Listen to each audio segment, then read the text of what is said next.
खुशामदीद नाजरीन, सारा news channel में आप सभी का खैर मकदम है। राजेंद्र नगर हैदरगुड़ा में एक घर में बड़े पैमाने पर चोरी की वारदात आई पेश। स्वप्ना अपने बड़े बेटे की सालगिरह की तकरीब मनाने अपनी दादी के घर गए थे, लेकिन इसके वापस आने से पहले चोरों ने घर से सोना और नकदी रकम की चोरी कर ली।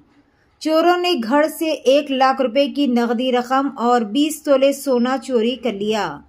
वाक़े के साथ ही मुतासरा खातून ने राजेंद्र नगर पुलिस में चोरी की एक शिकायत भी दर्ज करवा दी।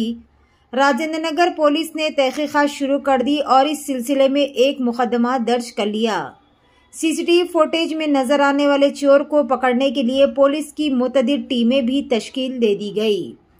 पेश है हमारे नुमाइंदे रिपोर्टर मोहम्मद मोहसिन की ये खुसूसी रिपोर्ट। इसी तरह की मज़ीद तफसीलात से जुड़े रहने के लिए चैनल को लाइक करें, शेयर करें और फॉलो करना ना भूलें। स्वप्ना, మేము హైదరాబాద్ అత్తాపూర్లో ఉంటాము.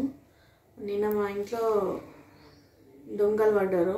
నిన్న సాయంత్రం మేము మా మమ్మీ వాళ్ళ ఇంటికి వెళ్ళాము మా పెద్దబాబు బర్త్డే కోసమని. సెలబ్రేషన్స్ అయిపోయిన తర్వాత వాన పడుతుందని నైట్ రాలేకపోయినాం అనమాట. సో మార్నింగ్ మా చిన్నబాబుకి స్కూల్ ఉందని వచ్చేలోపు మేము ఇంటికి వచ్చేలోపు డోర్ లాక్ మొత్తం పగలగొట్టుంది. లాక్ తీసుకొని లోపలికి వచ్చేలోపు మా బెడ్రూమ్ డోర్ లాక్ కూడా పగలగొట్టుంది. ఇంకా తీరా చూసేలోపు బీరువా మొత్తం లాక్ అంతా పగలగొట్టేసి బీరువా అంతా సదిరి అందులో ఉన్న గోల్డ్ ఆర్నమెంట్స్ అన్నీ, ఇంకా 1 లాక్ లిక్విడ్ క్యాష్, ఇంకా 21 తులాల బంగారము మొత్తము దొంగలు తీసుకొని వెళ్ళిపోయారు. మేము లేట్గా చూసుకున్నాము. వెంటనే 100కి డయల్ చేసినాము. 100కి డయల్ చేయగానే పోలీస్ వాళ్ళు వచ్చారు, అంతా చూశారు, ఎంక్వైరీ చేస్తున్నారు.